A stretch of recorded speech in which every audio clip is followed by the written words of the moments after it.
Was school good for you? I mean, did you enjoy that period? And when you started to get interested in popular music, did they try to stop you or discourage you or whatever? Pop music was considered something very indecent. You know, I would get caned for even reading a music paper. Actually caned? Caned. Different houses, there were 10 houses at Ampleforth, for instance. I think it was 10, I forget. And different houses had different regimes. Some houses took the Times and the Observer, some took the Daily Express. If we were caught reading the Daily Express, we were beaten. Even though the other house, you know, mine was called St. Cuthbert's, they all had names like that, even though they may take it as their paper.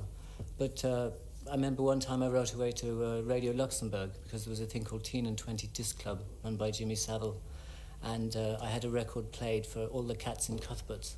And this was a dreadful thing because it was bringing the name of the school into disrepute. To have it mentioned on Radio Luxembourg by Jimmy Savile. I mean, that was an atrocious thing. And what happened to you? More caning. Yeah, well, you had a pretty miserable time, really, in that school. I mean, it was... Well, I mean, I kind of asked for it. I mean, I didn't ask for it, but I just tended to get caught all the time. Yes. And I think, on reflection, the fact that it was so frowned upon made me want it all the more. Yeah. It's a bit like the little thing, like when you're a kid and your mum says you can't have those biscuits on the top shelf, and you don't want a biscuit, but you get one. You know, it's a bit of that. Now you're a very mannerly, gentle, courteous person for as long as I've known you. Very mannerly, gentle, and courteous, and yet you've mixed with a lot of these people who are pretty rough. I mean, the stories about touring with rock and roll bands and all of that sort of thing, that they wreck hotels and they do strange things. Were you ever present when any of those things happened, like wrecking hotel rooms? I must say I've done a bit of it myself, you know. Oh, you have you? Yes. Like what? Well, doors would be removed from hinges, or TVs might go out the window, or you might put jelly in the bath the night before you checked out. Jelly in the bath? Why would you put jelly in the bath? Because it hardens, you see. Oh, you put jelly in and pour the water in and mix it? Yeah. And then it solidifies? Yeah. Or down the loo. And then they have to dig it out. But that would only be in the hotels that treat you badly, you know? So if they treated you badly, you'd do little tricks like that? Well, it's yin and yang, you know? Yeah, yin and yang. If they're gonna give you some bad boogaloo, well, they're gonna get a poke back. Yeah, so they had to come and dig the jelly out of the bath. What a merry... But I mean, it wasn't sort of malicious or wicked or anything.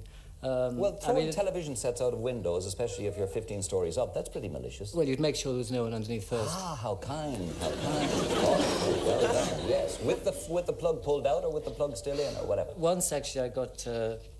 Not that it makes the slightest difference. Well, it does, actually. It does, because I got one of the road crew to put a wire on. You know, those coils? Yes. And plug it in, so it went down on. Yes. The television was really loud on the music program. Yes. So it was actually still going as it went, and then it exploded at the bottom. Yes. But, I mean, one could say that's very vandalistic, but of course it is. One could say that, yes. But there again, you see, the hotels weren't entirely faultless either. I mean, I remember being in one hotel, and the band had gone back to England. This is in LA. And I changed rooms because mine was trashed. And I woke up, and there was a chap in the room wallpapering it. Now, there was nothing wrong with that room at all.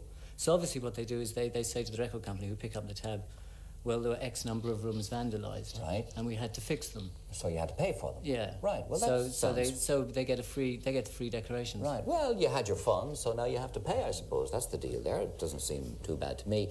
How well did you know John Lennon and Yoko? I think in a kind of a way, that's been blown up out of all proportion insofar as I was lucky enough that our lives embraced at several periods. In fact, one time he said, "You're Irish, aren't you? Do you know that chap Gay Byrne?" And I said, "I do, yeah, I've been on his show a couple of times," referring to this show.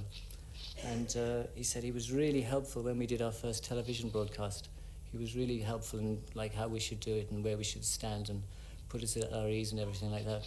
So there you go. There you are. If I'd only be... they hadn't got a manager at that time. Wow, the opportunities one misses. They were looking for a manager. I said, oh, no, I'm too busy. I can't do it. But there you are. Oh. But he was always... I mean, yes. He was a hero of mine. Yes. Absolute hero. Yes. And the first time I saw him, I asked for his autograph, and he told me to go forth and multiply. which is a polite way of saying something else. Indeed. One can imagine, can't one? One can. And Paul McCartney actually signed my autograph book and put Beatles in brackets underneath in case I forgot the name of the band. We were very PR conscious even then. Oh, dear. But the first meeting, I suppose, was in Amsterdam when John and Yoko did their bedding. Yes. And I really enjoyed that. I mean, I hitchhiked down to there. I didn't really intend to go, but I found myself going and arrived and said, here I am, and sat down there and taped a whole bunch of verbal. And I got back to where I was staying and I said, hey, this is really good. I've got all this Lennon stuff, you know, really good chat. And there was even like him talking to Alan Klein on the phone in South America. What was Alan Klein doing in South America? I don't know. He was their manager at the time. A bit of a naughty boy. And I played the whole thing and the batteries were flat. It was no good.